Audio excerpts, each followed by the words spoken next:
ಕಾಂಗ್ರೆಸ್ನಲ್ಲಿ ಅಲ್ಪಸಂಖ್ಯಾತ ನಾಯಕರ ರಾಜೀನಾಮೆಯ ಪರ್ವ ಕೋಲಾಹಲಕ್ಕೆ ಕಾರಣ ಆಗಿದೆ.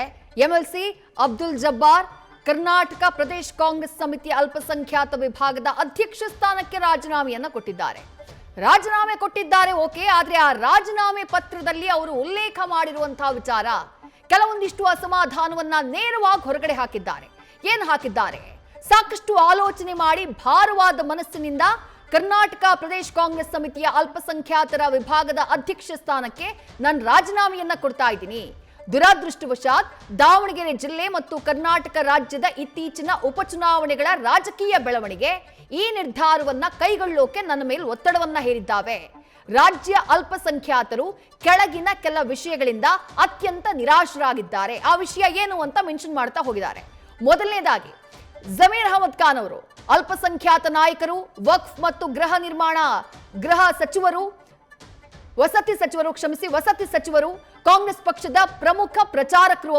ಅವರು ಎಲ್ಲೇ ಹೋದ್ರೂ ಅವರಿಗೆ ಒಂದು ಉತ್ತಮವಾದಂತಹ ಗೌರವ ಇದೆ. ಸಾವಿರಾರು ಮಂದಿ ಅವರನ್ನ ಫಾಲೋ ಮಾಡ್ತಾರೆ. ಆದ್ರೆ ಮಾಧ್ಯಮಗಳಲ್ಲಿ ಸಾರ್ವಜನಿಕವಾಗಿ ದಾವಣಗೆರೆಯಲ್ಲಿ ಉಪಚುನಾವಣೆ ಪ್ರಚಾರಕ್ಕೆ ಬರಬಾರದು ಅಂತ ಹೇಳಿ ಅವರನ್ನ ಒಂದಲ್ಲ ಎರಡು ಬಾರಿ ಅತ್ಯಂತ ಅವಮಾನಕರ ರೀತಿಯಲ್ಲಿ ಉಲ್ಲೇಖ ಮಾಡಲಾಗಿದೆ. ಇದರಿಂದ ರಾಜ್ಯದ ಅಲ್ಪಸಂಖ್ಯಾತ ಕಾಂಗ್ರೆಸ್ ಕಾರ್ಯಕರ್ತರು ಹಾಗೆ ಮುಸ್ಲಿಂ ಸಮುದಾಯಕ್ಕೆ ನೋವಾಗಿದೆ. ಈ ಕುರಿತು ಯಾವುದೇ ಶಿಸ್ತು ಕ್ರಮ ಕೈಗೊಳ್ಳಲಾಗಿಲ್ಲ ಮತ್ತು ಇವತ್ತಿನವರೆಗೂ ಯಾವ ವ್ಯಕ್ತಿ ಹಾಗೆ ಹೇಳಿದ್ರೋ ಅವರು ಕ್ಷಮೆಯಾಚನೆಯನ್ನು ಕೂಡ ಮಾಡಿಲ್ಲ. ಇದು ಮೊದಲ ಪಾಯಿಂಟ್ ಅಬ್ದುಲ್ ಜಬ್ಬಾರ್ ಅವರ ರಾಜೀನಾಮೆ ಪತ್ರದಲ್ಲಿರೋದು. ಈ ಉಲ್ಲೇಖ ಯಾರಿಗೆ? ಜಮೀರ್ ಅಹಮದ್ ಖಾನ್ ಅವ್ರ ಬಗ್ಗೆ ಮಾತನಾಡಿದ್ಯಾರು? ಸಚಿವ ಎಸ್ ಮಲ್ಲಿಕಾರ್ಜುನ್ ಅವರು. ದಾವಣಗೆರೆ ಕ್ಷೇತ್ರದ ಬಗ್ಗೆ ಡಿಸೈಡ್ ಮಾಡೋಕೆ ಅವ್ರು ಯಾರು? ಅವ್ರು ಏನಕ್ಕೆ ಇಲ್ಲಿ ಬರಬೇಕು ಅಂತ ಹೇಳಿ ಮಾಧ್ಯಮಗಳಲ್ಲೇ ಸ್ಟೇಟ್ಮೆಂಟ್ ಅನ್ನ ಕೊಟ್ಟಿದ್ರು. ಹಾಗಾಗಿ ಜಮೀರ್ ಅಹಮದ್ ಖಾನ್ ಅವರು ಬರಲೇ ಇಲ್ಲ ಪ್ರಚಾರಕ್ಕೆ. ಲಾಸ್ಟಿಗೆ ಬಂದವರು ಎಸ್ ಮಲ್ಲಿಕಾರ್ಜುನ್ ಅವರ ಮನೆಯಲ್ಲಿ ತಿಂಡಿ ತಿಂದ್ರು. ಆ ನಂತರ ಮಾಧ್ಯಮಗಳಿಗೊಂದು ರಿಯಾಕ್ಟ್ ಮಾಡಿದ್ರು. ಆ ನಂತರ ಪ್ರಚಾರಕ್ಕೆ ಅವ್ರು ಹೋಗ್ಲಿಲ್ಲ, ಸೀದಾ ಬೆಂಗಳೂರಿಗೆ ಹೋದ್ರು. ಇಲ್ಲಿ ನೇರವಾದಂತಹ ಉಲ್ಲೇಖ ಇರೋದು ಜಮೀರ್ ಅಹಮದ್ ಖಾನ್ ಅವರಿಗೆ ಅವಮಾನ ಮಾಡಿದ್ದಾರೆ ಎಸ್ ಮಲ್ಲಿಕಾರ್ಜುನ್. ಆದ್ರೆ ಅವರ ವಿರುದ್ಧ ಇದುವರೆಗೂ ಶಿಸ್ತು ಕ್ರಮನೂ ಆಗಿಲ್ಲ. ಹೋಗ್ಲಿ, ಅವರು ಆ ರೀತಿ ಮಾತನಾಡಿದ್ದಕ್ಕೆ ಒಂದು ಕ್ಷಮೆಯಾಚನೆ ಮಾಡಿದ್ರಾ? ಅದು ಕೂಡ ಮಾಡಿಲ್ಲ.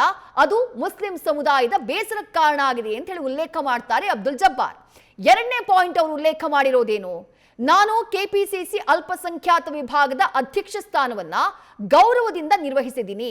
ಆದ್ರೆ ಇತ್ತೀಚೆಗೆ ದಾವಣಗೆರೆ ಉಪಚುನಾವಣೆಗೆ ಸಂಬಂಧಪಟ್ಟ ಹಾಗೆ ಪಕ್ಷದ ನಾಯಕರಿಂದ ನಮ್ಮ ವಿಭಾಗದ ಅಭಿಪ್ರಾಯವನ್ನ ಕೇಳುವ ಅಥವಾ ನಮ್ಮನ್ನ ಸಂಪರ್ಕಿಸುವ ಯಾವುದೇ ನೇರ ಪ್ರಯತ್ನ ಆಗಿಲ್ಲ.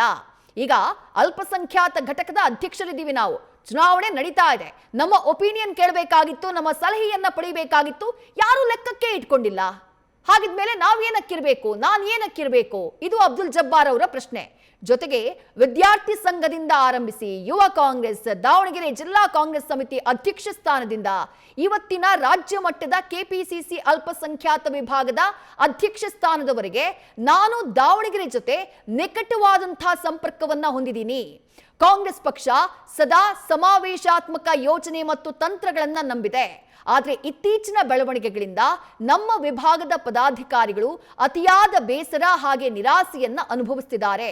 ನನ್ನದೂ ಕೂಡ ಅದೇ ರೀತಿಯಾದಂತಹ ಭಾವನೆ ಅಂತ ಹೇಳಿ ಬೇಸರವನ್ನ ಹೊರಹಾಕಿದ್ದಾರೆ ಅಬ್ದುಲ್ ಜಬ್ಬಾರ್. ನಾನು ಅದೇ ದಾವಣಗೆರೆಯ ನಾಯಕ. ದಾವಣಗೆರೆಯಲ್ಲಿ ವಿದ್ಯಾರ್ಥಿ ನಾಯಕನ ದೆಸೆಯಿಂದಾನು ನಾನು ಕೆಲಸ ಮಾಡಿದ್ದೀನಿ ಕಾಂಗ್ರೆಸ್ನಲ್ಲಿ.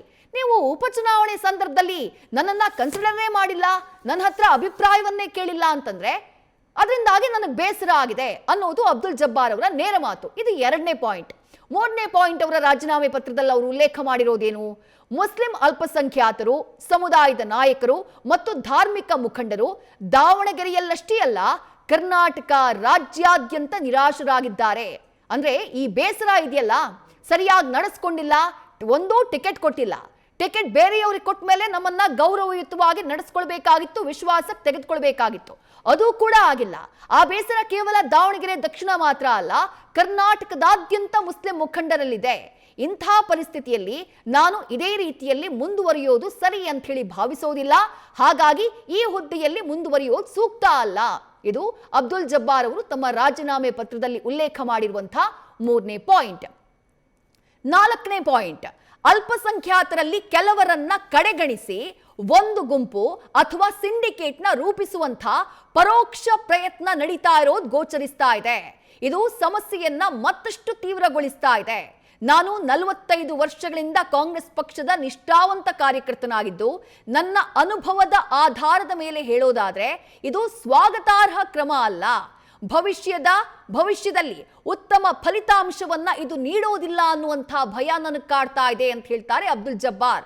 ಅಂದ್ರೆ ಅವ್ರು ಹೇಳ್ತಾ ಇರೋದೇನು, ಅಲ್ಪಸಂಖ್ಯಾತರಲ್ಲಿ ಕೆಲ ಪ್ರಮುಖ ನಾಯಕರು ಅವರನ್ನ ಕಡೆಗಣಿಸಲಾಗ್ತಾ ಇದೆ, ಮತ್ತೊಂದು ಪ್ರತ್ಯೇಕವಾದಂತಹ ಗುಂಪನ್ನ ಕ್ರಿಯೇಟ್ ಮಾಡಿದ್ದಾರೆ, ಪ್ರತ್ಯೇಕವಾದಂತಹ ಒಂದು ಅಲ್ಪಸಂಖ್ಯಾತರ ಸಿಂಡಿಕೇಟ್ ನ ರಚಿಸುವಂತಹ ಒಂದು ಪರೋಕ್ಷವಾದಂತಹ ಒಂದು ಪ್ರಯತ್ನ ಆಗ್ತಾ ಇದೆ. 45 ವರ್ಷಗಳಿಂದ ನಾನು ಪಕ್ಷಕ್ಕಾಗಿ ಕೆಲಸ ಮಾಡಿದ್ದೀನಿ. ನನ್ನ ಅನುಭವದ ಆಧಾರದ ಮೇಲೆ ಹೇಳೋದಾದ್ರೆ ಈ ರೀತಿ ಸಿಂಡಿಕೇಟ್ ಎಲ್ಲ ಮಾಡ್ತಾ ಇರೋದಿದೆಯಲ್ಲ, ಇದು ಭವಿಷ್ಯದಲ್ಲಿ ಉತ್ತಮವಾದಂತಹ ಫಲಿತಾಂಶವನ್ನ ನೀಡೋದಿಲ್ಲ. ನಾನು ಪಕ್ಷದ ನಿಷ್ಠಾವಂತ ಕಾರ್ಯಕರ್ತನಾಗಿ ಸದಾ ಸೇವೆಯನ್ನ ಸಲ್ಲಿಸಿದ್ದೀನಿ, ಮುಂದೆಯೂ ಪಕ್ಷದ ತತ್ವಗಳಿಗೆ ಬದ್ಧನಾಗಿದ್ದೀನಿ ಅಂತ ಹೇಳಿ ತಮ್ಮ ರಾಜೀನಾಮೆ ಪತ್ರದಲ್ಲಿ ಉಲ್ಲೇಖ ಮಾಡಿದ್ದಾರೆ ಎಂಎಲ್ಸಿ ಹಾಗೆ ಕಾಂಗ್ರೆಸ್ನ ಅಲ್ಪಸಂಖ್ಯಾತ ವಿಭಾಗದ ಅಧ್ಯಕ್ಷ ಅಬ್ದುಲ್ ಜಬ್ಬಾರ್. ಈ ರಾಜೀನಾಮೆ ಪತ್ರವನ್ನ ಕೆಪಿಸಿಸಿ ಅಧ್ಯಕ್ಷರಾಗಿರೋ ಡಿಕೆ ಶಿವಕುಮಾರ್ ಅವರಿಗೆ ಅವರು ಸಲ್ಲಿಕೆ ಮಾಡುವಂತಹ ಕೆಲಸವನ್ನ ಮಾಡಿದ್ದಾರೆ. ಅಲ್ಲಿಗೆ ಬೇಸರ 4 ಪ್ರಮುಖ ವಿಚಾರಗಳಿಗೆ ಸಂಬಂಧಪಟ್ಟ ಹಾಗೆ. ಮೊದಲನೇದು ಜಮೀರ್ ಅಹಮದ್ ಖಾನ್ ಅವರಿಗೆ ಆಗಿರುವಂತಹ ಅವಮಾನ ದಾವಣಗೆರೆಯ ಉಪಚುನಾವಣೆಯ ಅಖಾಡದಲ್ಲಿ ಎಸ್ ಮಲ್ಲಿಕಾರ್ಜುನ್ ಅವರು ಜಮೀರ್ ಅಹಮದ್ ಖಾನ್ ಅವರ ಬಗ್ಗೆ ಮಾತನಾಡಿದಂತಹ ಮಾತುಗಳು ಅದು ನಮ್ಮ ಬೇಸರ ಕಾರಣ ಆಗಿದೆ. ಆ ವಿಚಾರದಲ್ಲಿ ನೀವು ಎಸ್ ಮಲ್ಲಿಕಾರ್ಜುನ್ ಅವರ ವಿರುದ್ಧ ಕ್ರಮ ತೆಗೆದುಕೊಂಡಿಲ್ಲ, ಹೋಗ್ಲಿ ಅವ್ರ ಕೈನಿಂದ ಕ್ಷಮೆಯಾಚನೆ ಮಾಡಿಸಿದ್ರಾ, ಅದೂ ಕೂಡ ಮಾಡಿಲ್ಲ. ಒಬ್ಬ ಮುಸ್ಲಿಂ ಮುಖಂಡನಿಗೆ ಅವಮಾನ ಆಗಿದೆ ಅಂಥ ಪ್ರಾಮಿನೆಂಟ್ ಲೀಡರ್ ಜಮೀರ್ ಅಹಮದ್ ಖಾನ್ ಅವರು, ಇದು ಮೊದಲ ಪಾಯಿಂಟ್ ಅವರು ಉಲ್ಲೇಖ ಮಾಡಿತ್ತು. ಹೀಗೆ 3-4 ಪಾಯಿಂಟ್ಗಳನ್ನ ಉಲ್ಲೇಖ ಮಾಡಿದ್ದಾರೆ, ತಮ್ಮ ಅಸಮಾಧಾನ ಹಾಗೆ ಬೇಸರವನ್ನ ಹೊರಹಾಕಿದ್ದಾರೆ. ಈ ರೀತಿಯಾದಂತಹ ರಾಜೀನಾಮೆ ಪರ್ವ ಸದ್ಯ ಸಾಕಷ್ಟು ಕುತೂಹಲಕ್ಕೆ ಕಾರಣ ಆಗ್ತಾ ಇದೆ. ನ್ಯೂಸ್ ಫಸ್ಟ್ ನಿರ್ಭೀತಿಯಿಂದ ನಿಮ್ಮ ಪರವಾಗಿ.